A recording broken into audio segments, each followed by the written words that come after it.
Thank you for the introduction. As I said, it's been since I took over the responsibilities of the shipping coverage at the DNB Carnegie now.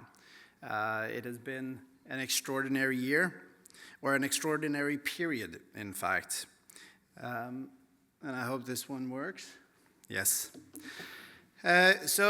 Usually we spend a lot of time trying to figure out where things are headed, working bottom up, spending a lot of time on the smaller details, trying to figure out if the markets will get marginally tight or marginally loose.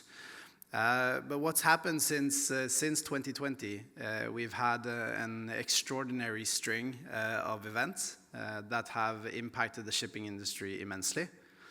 And I think it's probably an unprecedented period in terms of disruptive events and shocks that has driven a lot of what has been moving freight rates. So, of course, you're familiar with these things. We had the COVID-19 pandemic, which started to take effect in 2020. And the summer of 2020, when I took over, we started to see signs of tightening shipping markets, particularly on the liner side, due to lots of inefficiencies that were, at least to us, unforeseen. And they lasted for quite some time, made a meaningful impact, and we'll get a bit back to the implications of that. And then we had a very short period of 6 days where we closed the Suez Canal and got a sign of what might be coming if anything were to happen to that important trade passage. And as we know now, since 2023, we're running towards the second anniversary of essentially closing off that trading canal for shipping, with all the externalities and effects that have happened since then. So there are other things than just counting ships and counting cargo that have been driving shipping over the past few years. And not to mention the geopolitical uncertainty with the tensions that have arisen around the globe, also in Europe with the invasion of Ukraine, and how that all has played into the demand for shipping and shocks to shipping, which perhaps have been a bit counterintuitive to many. Recently, now, we're seeing again more attention towards the tariffs and the trade tensions between large economies in this world. Usually for shipping, that is a negative thing. But for the time being, we've seen how this has played out with the volatility it brings, being something that drives a lot of, again, inefficiencies and therefore apparent demand for shipping, raising the overall earnings prospects of the companies in this sector. So this is the backdrop of things that have happened, and as we stand here today, what Jim mentioned on all of these very near-term things that are happening. We had on Friday China announcing port fees for US ships. We have the implementation date for both those regulations, both on the US side and also on the Chinese side, happening from today. We have an important vote in London this week, seeking to get through regulations on emissions for shipping. All of this is adding to the complexity of this industry. And I do think that is it is a very interesting time trying to focus and understand what's going on, but of course more difficult than before. And us being equity analysts, usually speaking to the investors in shipping, I feel you. It's been a challenging few years. There's lots of volatility. Usually volatility scares people away, but I know that for the shipping crowd, this is what we find the most interesting and fun. So that's why I'm happy to be here today and talk about what we see as the main sort of outlook for the shipping segments today and what might be driving this longer term from a fundamentals perspective. All right, so following the inefficiencies that we saw post-pandemic, especially on the liner side, that was the first sector to earn a lot of cash.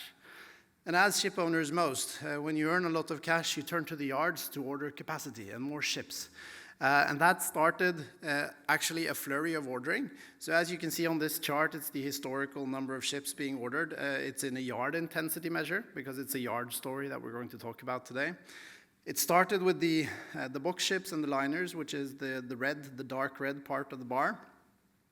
And then following the invasion and war in Ukraine, all of a sudden there was a lot of interest around gas shipping, and that fueled ordering there as well. And since then, other disruptions have also added to the cash flow for an overall generally strong freight market for many of the sectors in shipping for quite a few years now. which has led to continued strong ordering at the yards and placed us at the position that we are today. But we have seen the tapering off, and I do think the uncertainties recently are making the decisions a bit more challenging again than they were over the past few years. Order books have been building for many of the sectors that have a lot of cash and ample liquidity. You have uncertain events on the votes of IMO, etc., which are adding residual risk to the long-term and long-dated investment decisions that need to be made in order to order new ships. And therefore, there has been a slight tempering in the sentiment to order ships for now. But we'll see where that goes going forward. It has been saved, though, by something that was a bit surprising to us, and that was the container boom again in 24, where you had another windfall earnings period that also led to a lot of contracting activity. And all of this has been going on in a period when the yard industry has been scaling back, at least in number of yards, which is interesting, because that chart on the left looks very interesting. It has been a contributing factor to why the yard prices have stayed high and are elevated at the moment. The backlogs of the yard are now record high, except for the spike that we had around 2008. But there has been a very interesting distinction in the development here, where Chinese yards have been very aggressive to add more capacity and have a very large backlog compared to their recent output. So the forward coverage at the Chinese yard seems very high, whilst on the Korean side, this number has tapered off a bit, largely due to a waiting period and waiting game when it comes to the gas shipping ordering, which has eased. We speak to the yards quite a lot. It seems like anyone we speak to, they're very confident that more orders will come. So there's no race to the bottom on prices at all currently. And the higher prices that we have seen, elevating the new building prices, which is here exemplified by the VLCC price and how that has increased, has led to very interesting dynamics on the yards that have been struggling for several years, and the margins now look very good. So the people we speak to, from what we understand, the margins currently are incentivizing a lot of adding capacity, and that's also what we see on the yard side. And I do think over time, this added investment and capacity on the yard side is going to pressure down prices on the new build front. You had a period early on following the pandemic where you had a lot of the inflationary factors also driving up the cost base to build a vessel. But that has actually abated, especially when you look at the steel prices, they're now below where they were in 2019. If you look at labor costs as well, there has been some deflationary pressure recently on the labor side, especially in China. The components are more expensive than they were before, that's correct, but the overall margins remain very strong. And just as ship owners, the shipbuilders, they invest, and that's what we're seeing here as well. So if we dial back now 2 slides, and you saw where the number of active yards is today, it's down to 1/3 of where you were in 2008, 2009. However, the output from those said yards is still approaching the same level that we had last time, which is actually pretty extraordinary. And it tells a story that the number of yards isn't as good a measure as the capacity, and there has been a lot of consolidation and efficiency gains on the yard side as well.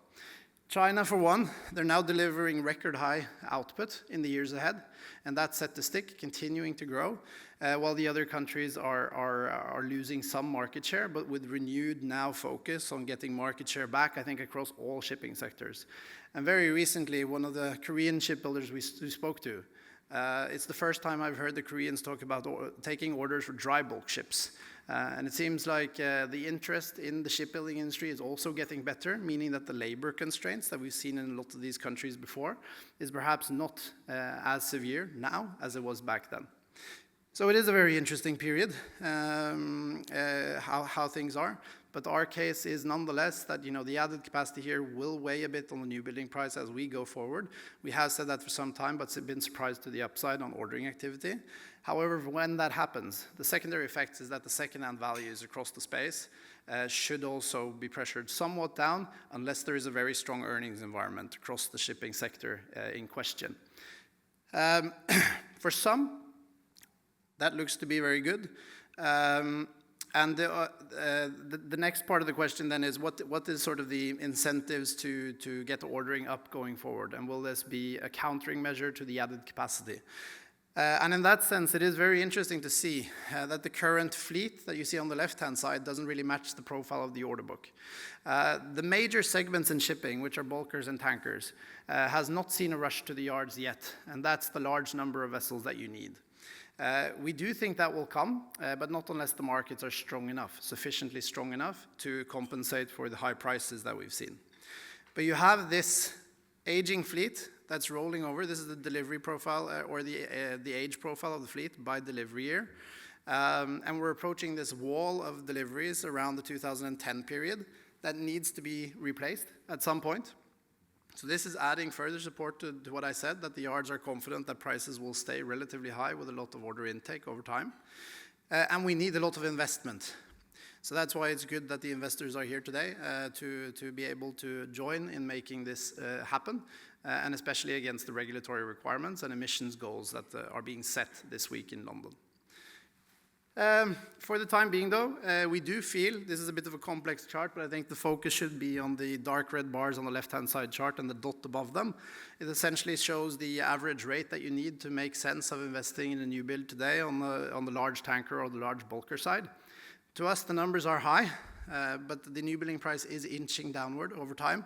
And once you get to an inflection point, I think we'll get to a level where people will get interested to order once more.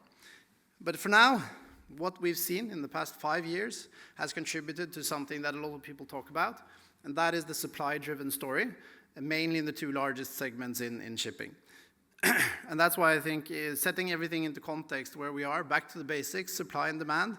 This chart shows on the axis, it shows the order book to fleet today ratio against the average demand growth prior to the pandemic.